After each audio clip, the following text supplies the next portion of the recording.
आइए हम लोग आज के टॉपिक में हम लोग देखेंगे मोल फ्रैक्शन। मोल फ्रैक्शन क्या होता है और इसको हम कैसे समझ सकते हैं। ठीक है, तो इसको समझने के लिए बहुत ही इजी कॉन्सेप्ट में समझने के लिए मैं आपको एक एग्जांपल दे रहा हूँ। सपोज दैट ये एक कोई बास्केट है, टोकरी है ऐसा मान लो, और इस टोकरी में कुछ एग है, एग। ठीक है, ये मान लो कुछ एग है, मान लो यहाँ पे एग रखे हुए हैं कुछ। अब मैं आपको बता देता हूँ इन एग में अब जनरली 1 2 3 4 5 6 7 8 9 10 11 12 13 14 15 16 17 18 19 20। ठीक है, 20 एग यहाँ पे है। अब मैं आपको एक कुछ कॉन्सेप्ट इसमें दे रहा हूँ कि इस 20 एग में ऐसा मानकर चलो बच्चों कि जो 5 एग हैं वो व्हाइट कलर के हैं। कि कौन सी कलर के हैं? व्हाइट कलर के। व्हाइट मोलैरिटी को समझने का इससे आसान तरीका और कुछ नहीं है बच्चों, और ना तो इसमें कोई सुपर चीजें हैं जो आप समझ नहीं पाओगे। मैंने आपको एक कॉन्सेप्ट बताया कि ये टोटल एग कितने हैं। टोटल एग आपके हैं 20। ठीक है, जिसमें से मैंने कहा कि जो व्हाइट कलर के एग हैं वो कितने हैं? व्हाइट एग कितने हैं? वो है 5। अब बच्चों आपको रेशियो बताना है कि इस बास्केट में व्हाइट एग का रेशियो क्या है। व्हाइट एग का रेशियो क्या है ये आपको बताना है। तो आप रेशियो कैसे निकालते हो? अगर मान लो आपको व्हाइट एग का रेशियो बताना है तो आप कैसे निकालोगे? आप व्हाइट एग का रेशियो निकालने के लिए क्या करोगे कि जिसका निकालना है यानी 0.5 का निकालना है अपॉन कितना 20, ये है ना। तो 5 बन जा 5, 5 4 जा 20, यानी 1:4 आया। 1:4 किसका आया? व्हाइट एग का। बात समझ रहे हो? अगर हमें ब्लैक एग का निकालना हो तो ब्लैक एग का निकालना हो तो 20 अपॉन 20 क्या होगा? अगर हमें ब्लैक एग का निकालना हो, अगर टोटल 20 है तो ब्लैक एग कितने होंगे? 15, क्योंकि 20 में 5 तो आपका व्हाइट है, 15 ब्लैक होगा, और हम इसे 20 से रेशियो निकाल लें तो क्या कितना रेशियो आएगा? ये आएगा आपका मान लो 5 3 5 4, यानी 3:4। बच्चों बहुत क्लियर समझो, ये जो आपने एक टोटल, इसमें क्या है? इसमें दोनों चीजें हैं, ब्लैक भी और व्हाइट भी। बहुत क्लियर समझना, इस टोटल में व्हाइट का रेशियो निकाल लेना या इस टोटल में ब्लैक का रेशियो निकाल लेना ही मोल फ्रैक्शन माना जाता है। बस बहुत इजी कॉन्सेप्ट्स में, बहुत इजी लैंग्वेज में आप समझ सकते हो कि अगर आपकी क्लास में 30 स्टूडेंट हैं, 30, ठीक है, जिसमें 10 गर्ल हैं एंड 20 बॉयज हैं, तो हमें अगर गर्ल्स का रेशियो निकालना है तो हम क्या करते हैं? Girls upon total. जैसे मान लो हम कहते हैं कि टोटल कितने हैं? टोटल कितने हैं? 30। ठीक, और हम कहते हैं गर्ल्स कितनी है? गर्ल्स कितनी? 10। बॉयज कितने हैं? बॉयज कितने हैं? बॉयज हैं आपके 20।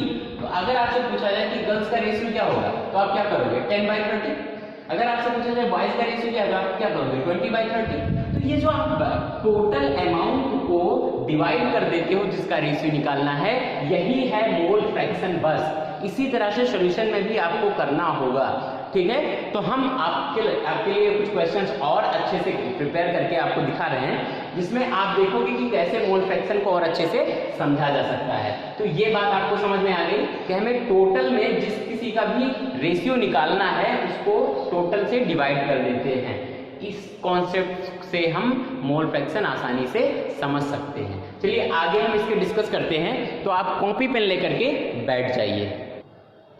चलिए अब केमिस्ट्री के बाद केमिस्ट्री के लैंग्वेज में मोल फ्रैक्शन कैसे समझते हैं। बच्चों अगर मैं आपसे कहूं कि ये एक सॉल्यूशन प्रिपेयर है, ये देखो एक सॉल्यूशन प्रिपेयर है, ऐसा ये सॉल्यूशन प्रिपेयर है, इसमें क्या क्या चीजें हो सकती हैं?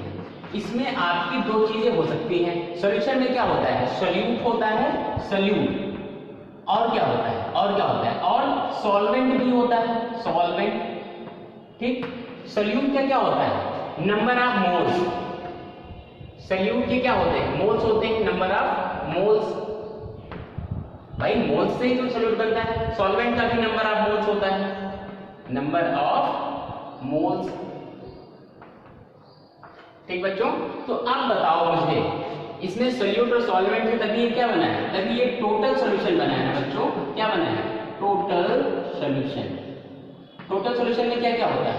सॉल्यूट भी होता है और सॉल्वेंट भी होता है। अगर मैं आपसे कहूं बच्चा कि आप सॉल्यूट का मोल फ्रैक्शन निकालो तो आप क्या लिखोगे? अगर सॉल्यूट का मोल फ्रैक्शन निकालना हो, मोल फ्रैक्शन को रिप्रेजेंट करते हैं x से, अगर सॉल्यूट का मोल फ्रैक्शन निकालना हो तो आप क्या करोगे? क्या करोगे? आप करोगे x इक्वल टू, अभी अभी आपको मैंने बताया था जिसका निकालना वो और टोटल। तो मान लो सॉल्यूट का निकालना तो हम क्या लिखेंगे? नंबर ऑफ मोल्स, किसके moles? Of solute upon moles of solution. बात समझ में आ रही है?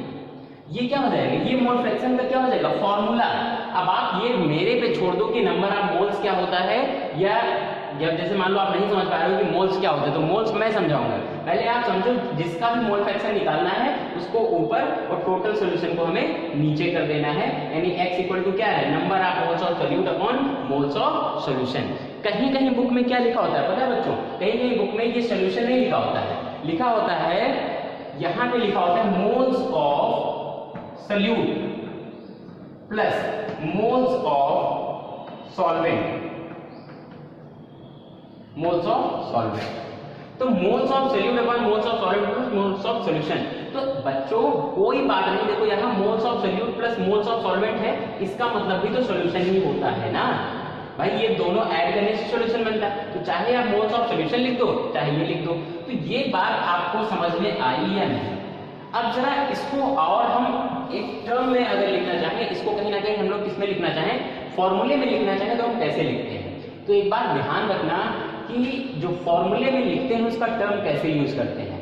ये सॉल्यूट है, सॉल्यूट, ठीक, इसका अमाउंट कम होता है, तो सॉल्यूट के मोल्स को हम, मोल्स को किससे रिप्रेजेंट करते हैं? n से रिप्रेजेंट करते हैं ना। तो सॉल्यूट के मोल्स को हम किससे लिखेंगे? n से।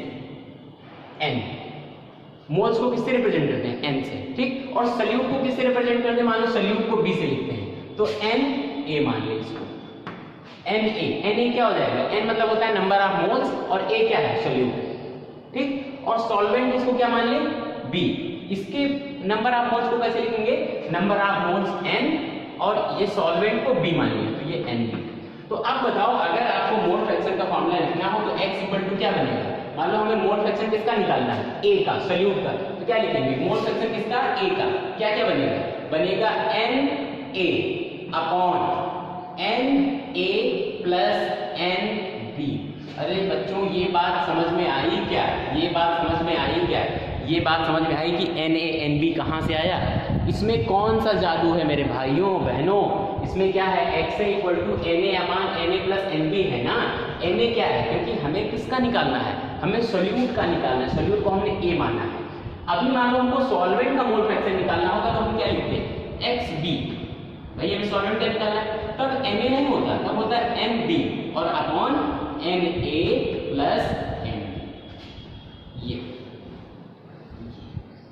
बात समझ में आ रही है? इन दोनों में डिफरेंस समझ में आ रहा है क्या है? इन दोनों में डिफरेंस ये है कि जिस किसी का भी मोल फ्रैक्शन हमें निकालना है उसको हम मान लेते हैं मोल फ्रैक्शन सॉल्यूट के A और सॉल्वेंट का B।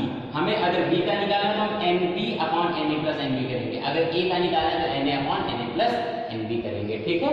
तो ये बात आपको समझ में आ गई, ठीक। तो अब चलो इसके हम लोग बात करेंगे कि ये Na और Nb को हम और इजी लैंग्वेज में कैसे समझ सकते हैं, क्योंकि क्वेश्चन में नंबर ऑफ मोल्स बहुत कम दिया होता है, वेट दिया होता है, मॉलिक्यूलर वेट दिया है, कंपोनेंट दे दिया होता है, तो आप कैसे समझोगे इन चीजों को? तो बहुत क्लियर समझने की नीड है बच्चों यहाँ पे मोल फ्रैक्शन को। तो मोल फ्रैक्शन की डेफिनेशन अगर आपसे कोई पूछे तो क्या लिखोगे? क्या बताओगे? कि किसी सॉल्यूशन में जो प्रेजेंट है कंपोनेंट्स A और कंपोनेंट्स B। बात समझो, किसी सॉल्यूशन में दो कंपोनेंट्स है, कंपोनेंट्स A और कंपोनेंट्स B, तो मोल फ्रैक्शन क्या होगा? किसी एक कंपोनेंट का सॉल्यूशन से रेशियो ही मोल फ्रैक्शन है। The mole fraction is term denote to the x। हम लोग टर्म को किससे डिनोट करते हैं? x से। और इसका मतलब क्या होता है? मतलब ये होता है कि अगर कोई सॉल्यूशन है और सॉल्यूशन में दो कंपोनेंट्स हैं, तो दो कंपोनेंट में किसी भी एक कंपोनेंट का सॉल्यूशन के से जो रेशियो निकल के आता है वही मोल फ्रैक्शन होता है, और उसको ही यहाँ पर डिफाइन किया गया है, ठीक, तो नेक्स्ट टर्म में हम लोग देखेंगे बच्चों कि कैसे Na का मतलब क्या होता है और Nb का मतलब क्या होता है, जो यहाँ पे डिनोट किया गया है। ठीक है बच्चों, अब जरा देखना कि इसको हम कैसे और इजी कर सकते हैं। देखो Na number of moles, Na क्या होता है, Na आपको याद हो तो नंबर ऑफ मोल्स को हमने बताया था आपको कि मोल्स इक्वल टू क्या होता है, या मोल्स डायरेक्ट लिख दो तो मोल्स इक्वल टू क्या होता है, मोल्स इक्वल टू होता है वेट अपॉन मॉलिक्यूलर वेट। ये आपको याद है, वेट अपॉन मॉलिक्यूलर वेट आपको याद ही होना चाहिए। तो अगर आप चाहो तो यहाँ पे इसका फॉर्मूला क्या बनाओगे, Na का मतलब क्या है, सोल्यूट का वेट और उसका मॉलिक्यूलर वेट। तो हम क्या लिखेंगे, x equal to small w upon a, sorry small w upon m। ये किसका है, सोल्यूट का। अब नीचे क्या है, देखो ये भी सोल्यूट है ना बच्चा, तो इसका भी क्या होगा, स्मॉल w अपॉन m, और प्लस क्या होगा, ये क्या है, ये सॉल्वेंट का है, सॉल्वेंट का वेट और इसका मॉलिक्यूलर वेट। तो ये देखो फॉर्मूला किसका बन गया, ये बन गया XA का। अब क्वेश्चन में आपको वेट और मॉलिक्यूलर वेट दे दिया जाएगा, आप आराम से रखकर इसे सॉल्व कर सकते हो। ठीक है बच्चों, तो मान लो सपोज दैट आपने XA का बनाया। अब एक चीज देख रहे होगे कि स्मॉल है और यहाँ कैपिटल क्यों, स्मॉल इसलिए क्योंकि सोल्यूट की बात कही जा रही है, ताकि आपको दिखे कि यहाँ ये सोल्यूट की बात है, इसीलिए स्मॉल लेटर में है, सोल्यूट की बात है, सोल्यूट थोड़ा सा होता है ना, तो इसलिए हम लोग यहाँ पे सोल्यूट की बात लिख सकते हैं। अब चलो हम लोग को एक क्वेश्चन लेते हैं और उसको कैसे रिप्रेजेंट करेंगे ये देखेंगे। और आप अगर इस XB का निकालना चाहो तो XB में क्या होगा, यहाँ XB होगा, लेकिन इसकी जगह कौन होगा, capital W upon capital M होगा, और इसकी जगह क्या होगा, स्मॉल W और स्मॉल m होगा। तो ठीक है बच्चों, इस पे हम लोग और डिस्कस करेंगे एक क्वेश्चन के साथ। चलो बच्चों अब जरा फोकस करना, अगर हमें इसमें देखो एक क्वेश्चन लिखा हुआ 4 ग्राम NaOH dissolve in 54 gram of water, calculate the mole fraction of NaOH। NaOH का मोल फ्रैक्शन निकालने को कह रहा है, किसका कह रहा है, सोल्यूट का, या इसको NaOH का कह रहा है। तो आप क्या करोगे, आप इसका फॉर्मूला लिखो, क्या निकालना है, मोल फ्रैक्शन निकालना है, x लिखो, किसका निकालना है, NaOH का, लिख दो NaOH। ठीक, अब देखो इक्वल टू NaOH का निकालना है तो NaOH सोल्यूट है, हम लोग फॉर्मूला ये यूज करेंगे small w upon small m, small w upon small m। देखो बच्चों small w upon small m ना, small w upon small m।